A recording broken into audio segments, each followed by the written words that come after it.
story that has me literally shaking right now.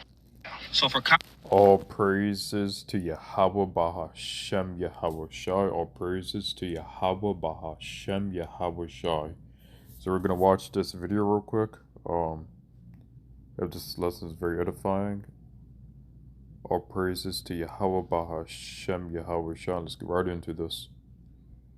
trucks, and I stopped at this Denny's to grab a coffee because I'm addicted to caffeine. I went in there to get my coffee to go, and then I walked to the bathroom. But as I'm walking to the bathroom, it's this old guy sitting to the left with about 12 people that's celebrating his 89th birthday. I got a call from my dispatcher, and he was like, yo, you can chill, no rush. They're not ready for the freight, so you can relax a little bit. Sat down, ordered some food, so now I'm sitting like across from the guy that's celebrating his birthday. Time goes by, I'm down there at the end of my meal, and everybody that basically came to celebrate with him had left, so now it's just him and his wife. So as I get up to go wash my hands, I see him and I give him a smile. I'm like, happy birthday, young man, 89. That's a lot of memory to have.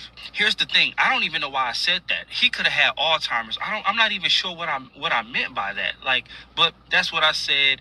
And he said, well, I thank you, young man. And he smiled and he kind of just stared at me, and I just walked back there and washed my fucking hands. So I come back and his wife is gone. She's talking to some other lady that goes to the same church they do. And he sees me, he says, come here, come here, come here.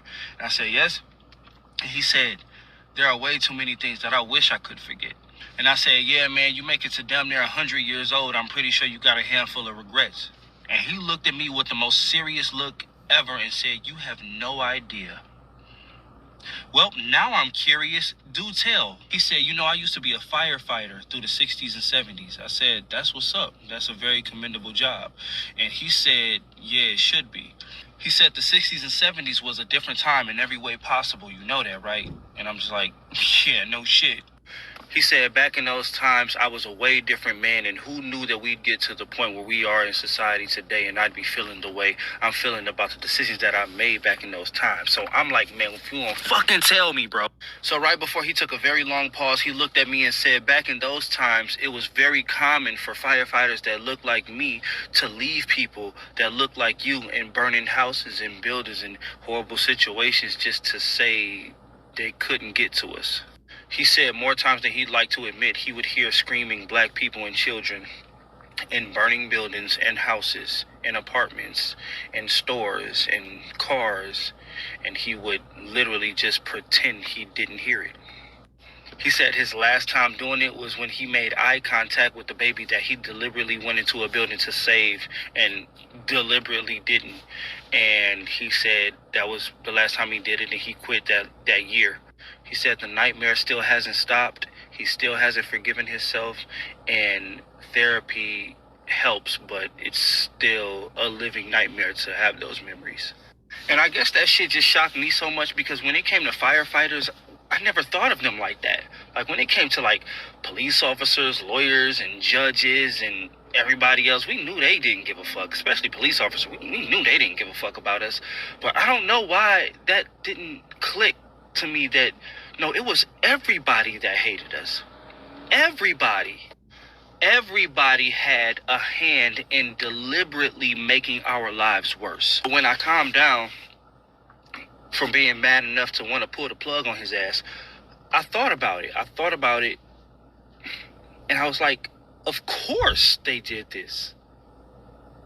Of course they did this shit. Duh. Like, why was I even shocked? Like, of course. But it is something that I cannot think about for too long, because that visual of you fake going to save somebody and not saving them because of the color of their skin and the entire 911 understanding because, oh yeah, you couldn't get Jamal. Oh well, just another one gone. Like that shit. I don't know. So imagine that, right? So when people say, or when Edomites say, oh, it was 400 years ago, or it's 150 years ago, that is recent. That's not too far off, right? 60s and 70s, 80s and 90s was where the CIA planted drugs in the black Israelite community, right? Or the black community, right? Then followed by rap music a couple years later down the line. They've always wanted the destruction of Israel, right? Baruch chapter 4, verse 25. My children, suffer patiently the wrath that is come upon you from God. For thine enemy hath persecuted thee, but shortly thou shalt see his destruction, and shalt tread upon his neck. Right. So we're in a very short time to see the destruction of Esau, because Esau has really done us so bad, has done Israel so bad. Let's get up some scriptures, right?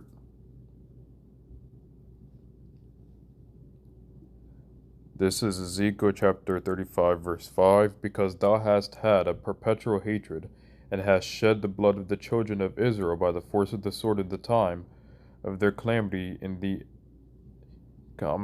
time that their iniquity had an end. Let's go to the next verse.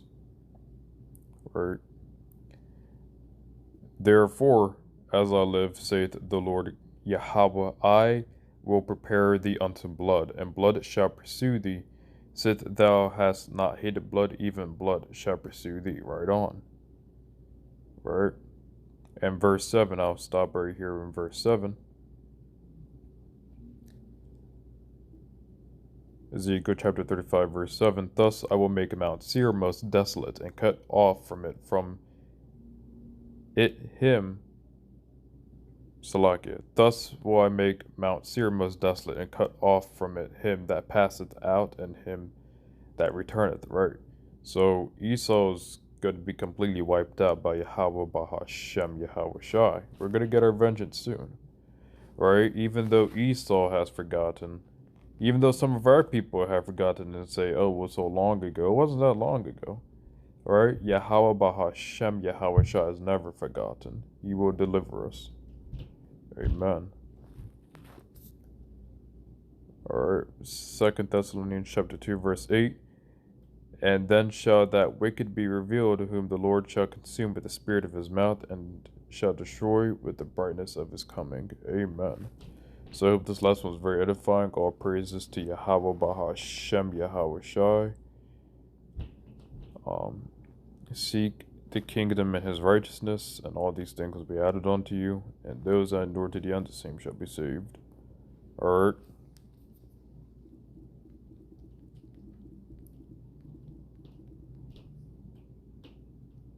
Matthew chapter 24, verse 13. But he that shall endure unto the end, the same shall be saved. Amen. So if this lesson was very edifying, all praises to Yahweh Bahashem Yahweh Shai. I hope this lesson was edifying to the hopeful elect and to the elect, and Shalom. Amen.